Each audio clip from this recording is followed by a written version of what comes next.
If there's one thing I rarely cover, yet has plenty of, it's probably Marvel villains. And that's a little disappointing because I really do enjoy them for the most part, except their most recent choices, since they've developed a great history and variety that have good and bad aspects to themselves as villains, big or small, powerful or not.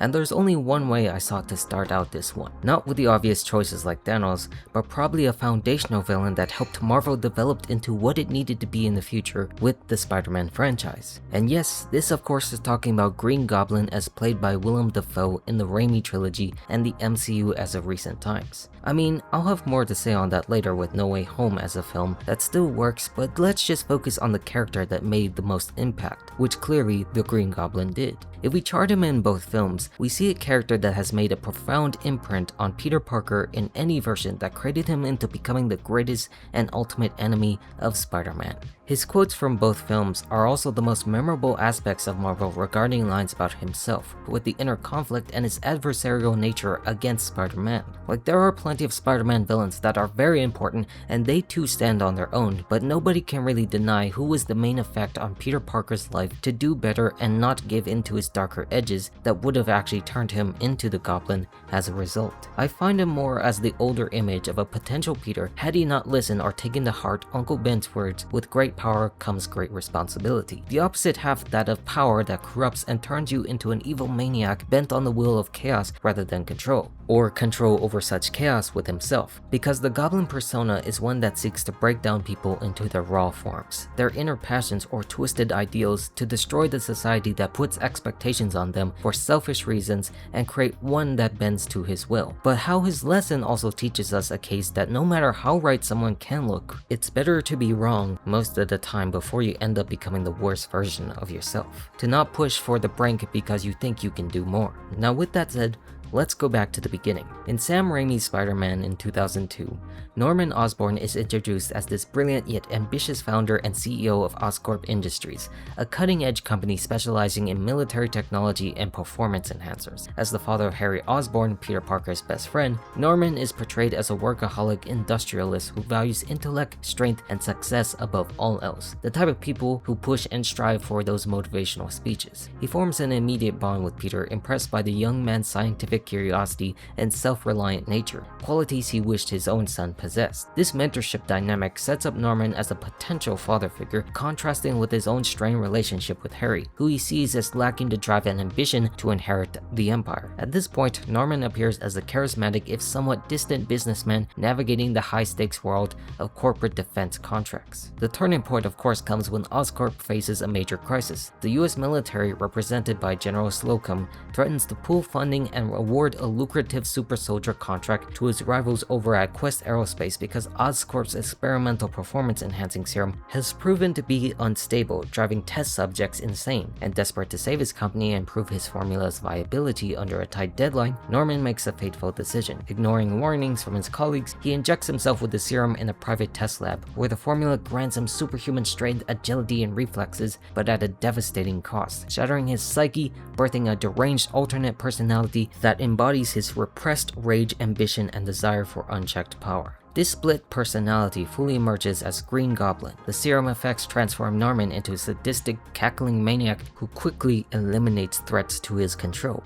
And of course, as his first act as Goblin, he murders Dr. Strong and steals an advanced Oscorp glider and armored suit. He then attacks Quest Aerospace testing facility, slaughtering officials and the general and destroying their prototype in a show of dominance. And back at Oscorp, when the board of directors votes to sell the company to Quest and oust him as CEO, the Goblin crashes the World Unity Festival, massacring the board members in a brutal display of revenge. These early rampages establish the Green Goblin as not just a superpower threat, but a chaotic force that punishes those who stand in his way of his vision. And what makes Norman's descent so compelling is that internal conflict that lingers. After each outburst, Norman often wakes horrified by the violence of Goblin, struggling against his dominant evil persona that mocks his weakness and pushes him towards greater acts of destruction. Like after getting the serum, he separates himself into two distinct personas that create one that is both Norman and the Goblin. Willem Dafoe masterfully portrays this duality, the refined, calculated businessman versus the unhinged theatrical Goblin who delights in psychological torment. This Jekyll and Hyde dynamic mirrors the very themes and power of responsibility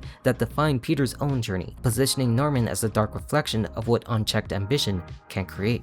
Ultimately, in this part, he sets his sights on Spider-Man after their first clash, viewing the hero as both a rival and potential ally in reshaping society. Both sides want to reshape it to their own ideals, where Norman's transformation isn't just physical or mental, it's the ultimate corruption of man who believed he can control chaos for personal gain. In the 2000 film, this origin story lays the foundations for one of cinema's most iconic villain arcs, showing how a single desperate choice can turn a respected person into the ultimate embodiment of corrupt power. And one of the terrifying aspects of the Green Goblin isn't his superhuman strength or his high-tech arsenal, it's the sheer psychological genius of his alter ego. The Goblin persona just doesn't overpower his victims, he gets inside their heads, insecurities, ideals, and relationships with surgical precision through words alone. In the mirror scene, we see this duality perfectly, where Norman stares at his reflection in horror as the Goblin taunts him, declaring, "I'm right here," and claiming credit for the murders while promising power beyond your wildest dreams.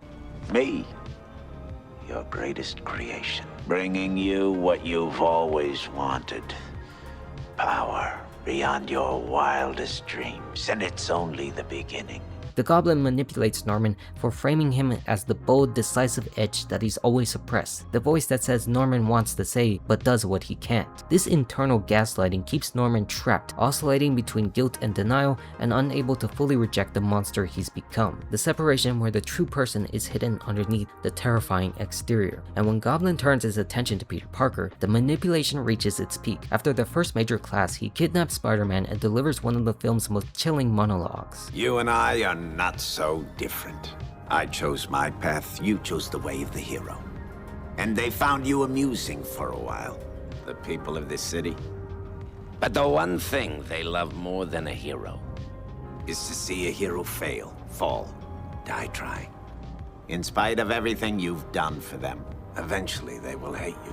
Why bother? He weaponizes Peter's sense of isolation and the thankless nature of heroism, offering partnership as the only logical escape from a world that demands sacrifice without reward. It's not brute force, but a philosophical assault designed to erode Spider-Man's moral foundation and turn him into a mirror of Goblin's own chaos. The genius of the Goblin shines the brightest in how he attacks Peter's heart rather than his body. This strategy plays out well when he attacks Aunt May, then orchestrates the nightmare on the bridge, forcing Spider-Man to choose between saving Mary Jane or a tram full of children. By targeting Peter's loved ones and his self-sacrificing nature, the Goblin exposes the personal cost of being a hero. Even in defeat, as Norman briefly regained control, the Goblin persona lurks, using that vulnerability to launch a final treacherous attack. Words like "be a son to me" twist that earlier mentorship into something sinister and possessive. Throughout the 2002 film, Willem Dafoe's performance makes the Goblin's verbal mastery unforgettable. Those lines we just showed offer something of theatrical menace with intimate cruelty. The Goblin just doesn't fight Spider-Man, he tries to corrupt him and be his, to prove that power inevitably leads to the same dark path that Norman walked. This psychological warfare cements Goblin as something more than a physical threat.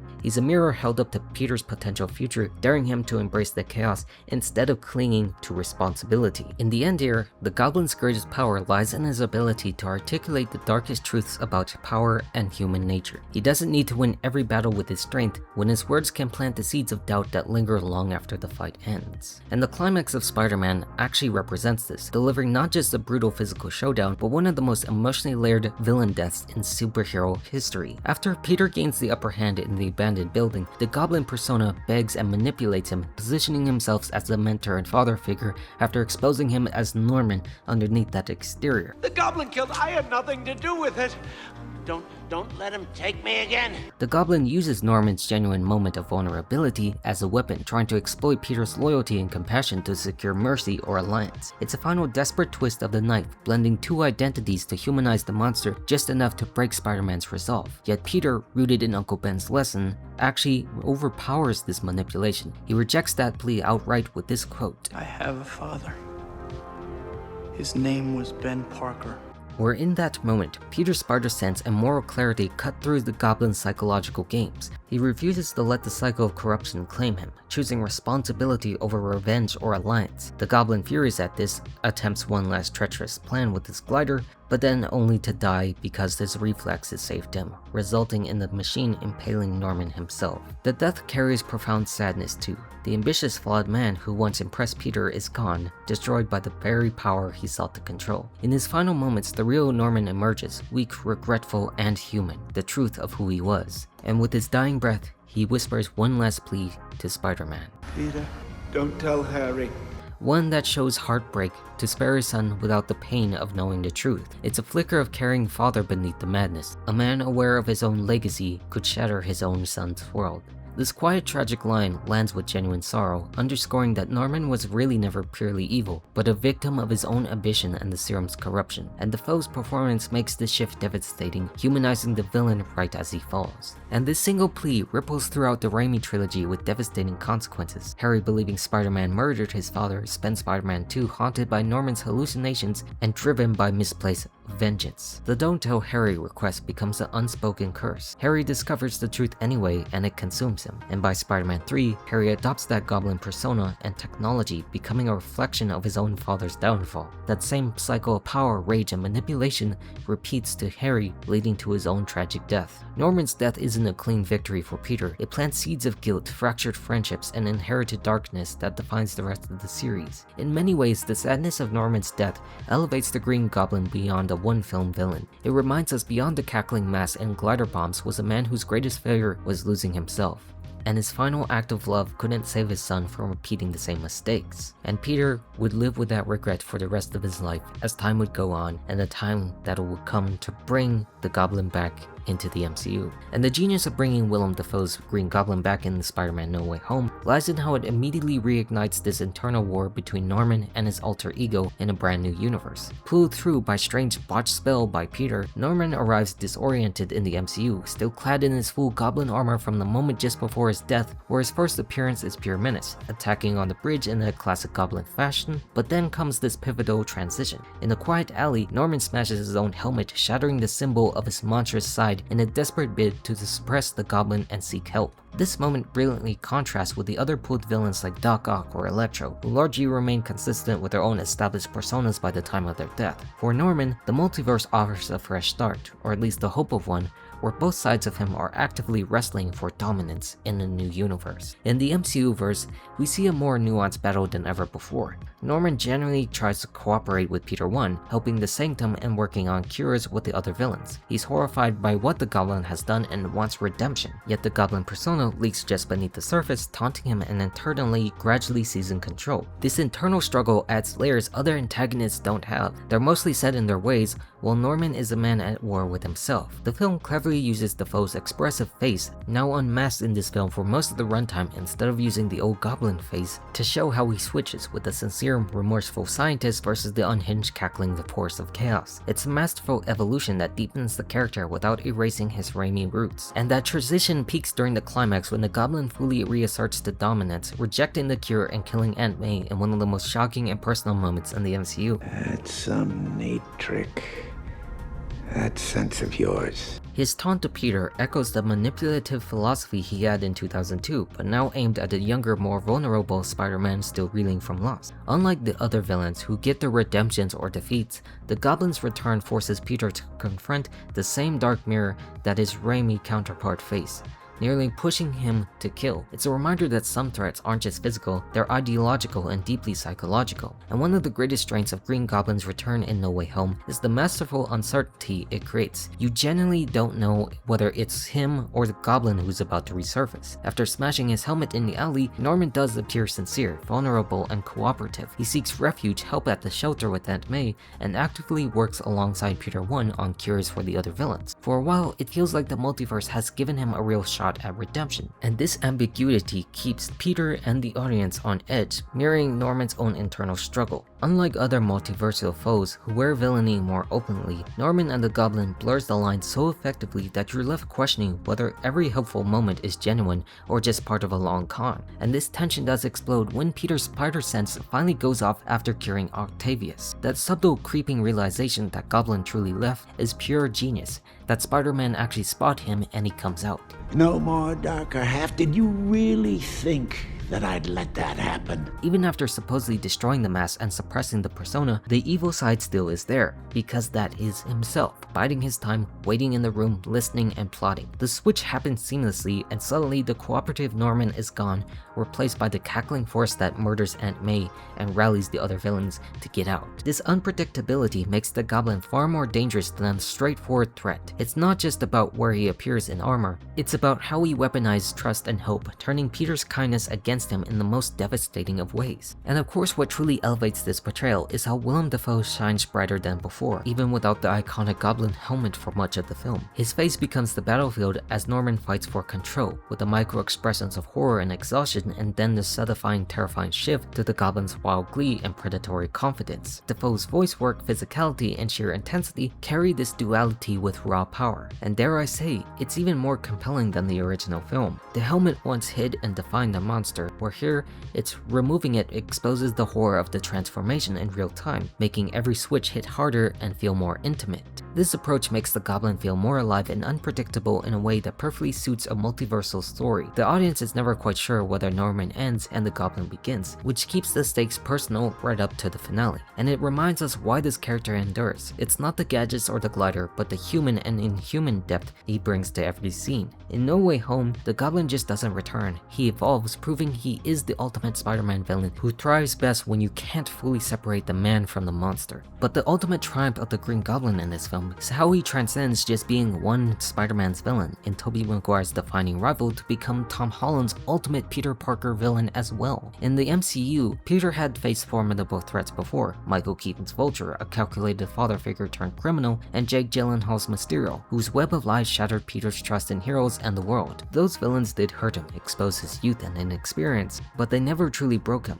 The Goblin does what no one else could, and by killing Aunt May in cold blood, he ripped away Peter's last anchor of family and stability, pushing the young hero into a spiral of raw grief and blinding vengeance. Peter, no good deed goes unpunished. I just want to kill you myself. Attaboy. For the first time, we see an MCU Spider-Man willing to cross lines he never imagined, becoming the very thing he fights against, which is what the Goblin attempts to do.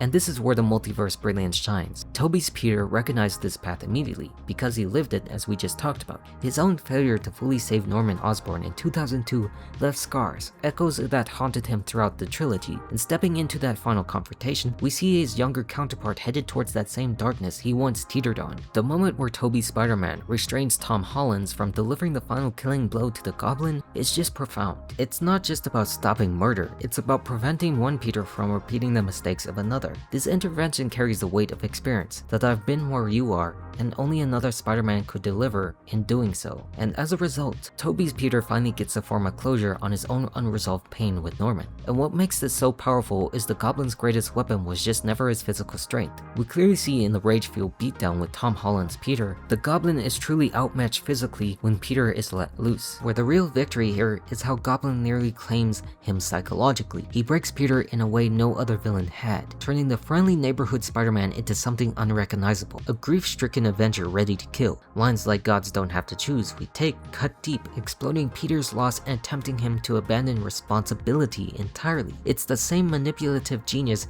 we saw in 2002, but now inflicted on a younger, more isolated Peter who lacks the support that Tobey's eventually built. In the end, the Green Goblin just doesn't fight Spider-Man across the universe. He forces every version of Peter to confront the same core question: what happens when the weight of power and loss becomes too much? Through his actions in No Way Home, he cements himself as the ultimate Spider-Man villain, not because he's the strongest, but because he reveals the fragility beneath the mask. Tobey's Peter stopping that final fall completes a beautiful circle, proving that while the Goblin can break heroes, the bond between Spider-Man can actually help them piece them back together. And Willem Dafoe's iconic performance ensures that Norman Osborn and his Goblin will forever stand as the gold standard, the mirror no Spider-Man can truly escape. At its core, the Green Goblin serves as a haunting reminder of how far humans are willing to go when ambition, desperation, or thirst for control take over, and the devastating corruption that follows if we stray far from Uncle Ben's timeless lesson. Norman Osborn wasn't born a monster. He was a brilliant man who believed in one desperate choice to secure everything he wanted. In both the Raimi trilogy and No Way Home, we see that same potential for downfall lurking in all of us. The Goblin just doesn't represent evil. He embodies the version of ourselves that override reason, morality, and self-control when power corrupts unchecked. He is the chaos that laughs at responsibility and the voice that whispers we don't have to choose and we could simply take. That truth echoes in both versions of Peter's, carrying that same weight that comes dangerously close to letting grief transform into something unrecognizable, a vengeful force driven by the same rage that birthed the Goblin. Yet in the end, it's wisdom, not strength, that prevails. The Goblin's legacy across films and universe is ultimately the cautionary one. He shows us the cost of unchecked ambition and the thin line between greatness and monstrosity, but Spider-Man in all his iterations stand as the answer. By holding on to the truth of great power comes with great responsibility, Peter manages to become the hero everyone can count on, not because he's infallible, but because he refuses to let darkness override his final choice. The Green Goblin may be the ultimate villain, but his defeat affirms the ultimate truth. We do not have to become the worst versions of ourselves. We can choose to be better. And that, more than any glider or pumpkin bomb, is why this character endures. He doesn't just challenge Spider-Man, he challenges all of us to hold on to the light when the chaos calls. And I'm all done. Goodbye.